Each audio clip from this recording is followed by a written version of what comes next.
పోడు భూములను సాగు భూమిగా మార్చేందుకు రేవంత్ సర్కార్ ఇందిర సౌర గిరిజ జల వికాస పథకాన్ని అమలు చేయనుంది. ఈ నెల 18న నాగర్ కర్నూలు జిల్లా ఆమ్రాబాద్ మండలంలో మాచారంలో సీఎం రేవంత్ ఈ పథకాన్ని ప్రారంభిస్తారు.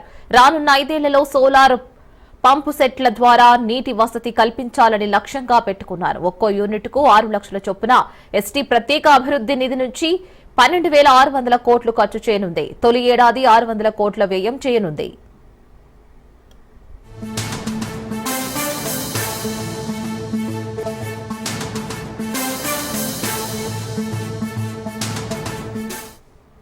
ఇందిరా సౌర గిరిజన వికాస్ ద్వారా గిరిజనుల భూముల అభివృద్ధికి సౌర శక్తితో నడిచే మోటార్ల ద్వారా పంటలకు సాగునీటి సదుపాయం కల్పించడంతో పాటు జీవనోపాధికి ఉపయోగపడుతుందని మంత్రి జూపల్లి కృష్ణారావు తెలిపారు.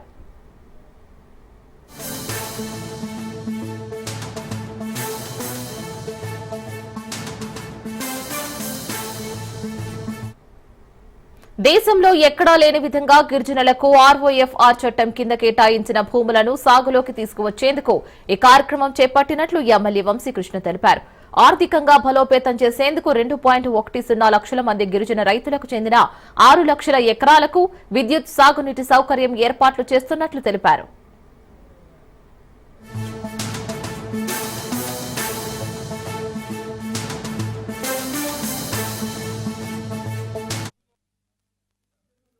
జరగబోయే ఇందిరా గిరి సౌర జల వికాస్ పథకాన్ని గురించి వివరంగా చెప్పడం జరిగింది. ప్రజలకు అర్థమయ్యే మాటలు చెప్పాలంటే గిరిజనుల వికాసం కోసం ఏర్పాటు చేస్తున్నటువంటి 12,600 కోట్ల రూపాయల పథకాన్ని మరి ఈ కుగ్రామం మాచారంలో శంకుస్థాపన చేయడానికి ముఖ్యమంత్రి రేవంత్ రెడ్డి గారు రావడాన్ని హృదయపూర్వకంగా నాగర్ కర్నూలు పార్లమెంట్ తరఫున, ముఖ్యంగా అచ్చంపేట అసెంబ్లీ తరఫున వారికి హృదయపూర్వకంగా స్వాగతం పలుకుతున్నాం.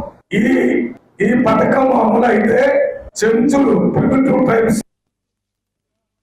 ఇందిరమ్మ రాజ్యంలో కాంగ్రెస్ పాలనలో గౌరవ ముఖ్యమంత్రి రేవంత్ రెడ్డి గారి నాయకత్వాన డిప్యూటీ సీఎం బట్టి విక్రమార్క ఆధ్వర్యంలో ప్రధానంగా గిరిజనుల కోసం సౌర విద్యుత్తు జల వికాసం ఒక కొత్త స్కీమ్ తీసుకొచ్చి సుమారుగా 2 లక్షల మంది గిరిజన పుత్రులకు ఏదైతే